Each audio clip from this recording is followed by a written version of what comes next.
Özellikle dizilerine bayıldığımız, bizleri sunmuş olduğu toz pembe yaşantılarıyla tanınan Güney Kore, öyle sanıldığı gibi bir yer olmadığını bu videoyu izleyenler anlayacaktır.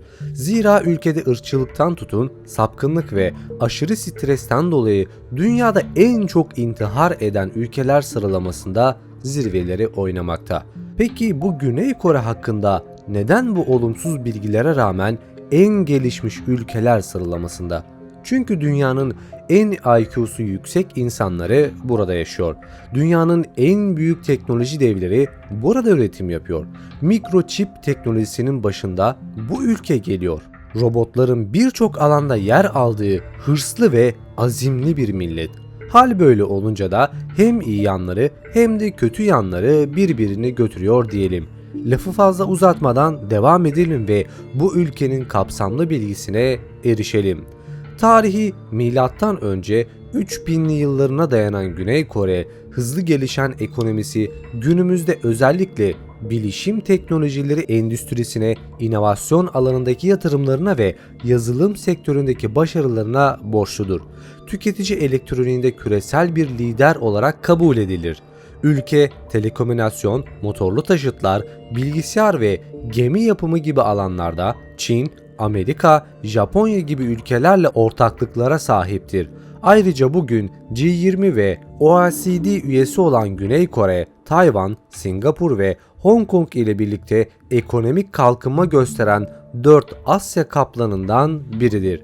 Güney Kore aynı zamanda uluslararası öğrencilerin yüksek kaliteli üniversiteleri ve kariyer fırsatları için tercih ettiği son yılların en popüler eğitim destinasyonlarındandır.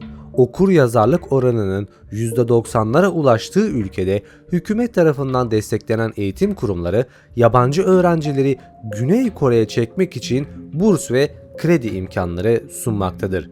Bunun yanında Güney Kore'nin bazı tuhaf adetleri de vardır. Daha doğrusu kültürleri. Güney Kore'de erkeklerin 1/4'ü günlük yaşamlarında hayatlarının bir parçasıymışçasına rutin olarak makyaj yaparlar. Öyle ki bu meraklıları binlerce dolara ulaşan makyaj ürün harcamaları ile saplantıya dönüştürmüştür. Özellikle ülkede BB krem, fondöten, yüz temizleyici, anti-ajen, nemlendirici ve göz kremleri erkekler tarafından en çok tercih edilen kozmetik ürünler arasındadır. Erkeklerin makyaj yapma teknikleri ile ilgili konuları içeren çok sayıda TV programı varken moda ve makyaj dünyanın en rekabetçi iş piyasasına sahip Güney Kore'de ihtiyaç haline almıştır. Güney Kore hakkında bir diğer ilginç bilgi ise erkeklerin kozmetik merakının yanında kadınların da plastik cerrahiye olan düşkünlüğüdür. Dünyada kişi başına düşen plastik cerrahiyenin en çok yapıldığı ülke Güney Kore iken ülkedeki kadınların 1/5'i, Seul şehrindekilerin ise 1/3'ünün göz kapağı, göğüs büyütme, çene ve burun ameliyatlarını tercih ettikleri de bilinmektedir.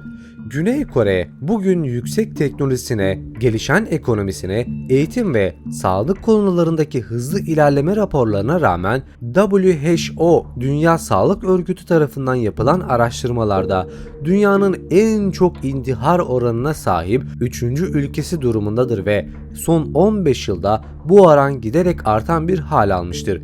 İş stresi ve sosyal baskı gibi nedenlerle intihar edenlerin çoğunluğunu erkekler oluştururken ateşli silahlara erişim yasak olduğu ülkede zehirlenme nedeniyle intihar oranları da çok yüksektir. Dünya elektronik devi Güney Koreli Samsung şirketi uzun yıllar Apple'ın iPhone telefonlarının mikroçiplerini tedarik etmiştir. Öyle ki Samsung bir zamanlar mikroçip gelirinin %80'ini Apple'dan karşılamıştır.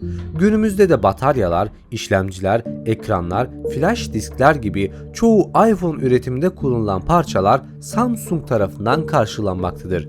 Aynı zamanda Samsung Electronics bugün Apple dışında Sony, HD ve Nokia için de sabit diskler, lityum iyon piller, yarı iletkenler, çipler ve flash bellekler gibi elektronik bileşenler üretmektedir. Bakın, sizlere bu çok basit, hatta bu video ile ne alakası var gibi gelebilir ama ülkendeki bir şirket tüm dünyaya ihraç edebilecek şekilde ürünler üretiyor ve bu üretmiş olduğu teknoloji dünyanın bir numaralı teknolojisi. Yani bu çok önemli bir şey arkadaşlar. Konuyu dağıtmadan devam edecek olursak da Güney Kore robot teknolojisinde dünyanın en önde gelen ülkelerden biridir. Hükümet ve özel sektörler tarafından desteklenen projelerin en bilineni ilk olarak 2010 yılında hayata geçirilen ve NK adı verilen robo öğretmenlerin iki versiyonu vardır. Biri İngilizce konuşan bir öğretmenin yüzünü gösteren bir TV ekranıyla donatılırken diğer model öğrencilerin İngilizce konuşma becerilerini geliştirmek için tasarlanmıştır. NK'in yanı sıra öğrencilere dans ve jimnastik öğreten Genibo adında bir köpek ve iRobi adında verilen sınıfta kaldıklarında ne hissettiklerini soran robotlar kullanılır. Güney Kore aynı zamanda son yıllarda Korea Future Technology adlı teknoloji firmasının geliştirdiği Avatar filmindeki robotlara benzeyen ilk insanlı ve iki ayaklı olan Method 2 robotlarını da geliştirmişlerdir. Kore'nin kültürel özelliklerine bakacak olursak da en başında ailevi değerler gelmektedir. Güney Kore kültürü aile yapısına çok önem vermektedir ve ailenin baş figürü babadır.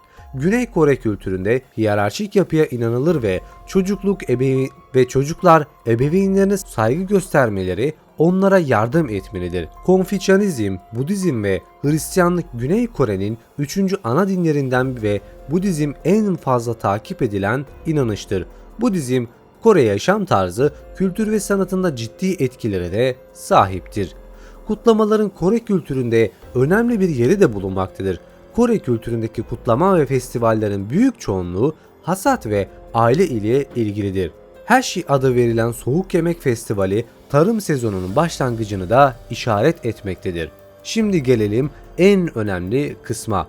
Kore, 2. Dünya Savaşı'nın sonrasında Sovyetler Birliği ve ABD'nin askeri güçlerinin işgalinden kurtuluşundan sonra Kuzey Kore ve Güney Kore olarak ikiye bölünmüştür. Güney Kore 1948 yılında kuruldu. Güney Kore başkanlık sistemine göre yönetilmekte, idari bölüm içeren bir cumhuriyet devletidir.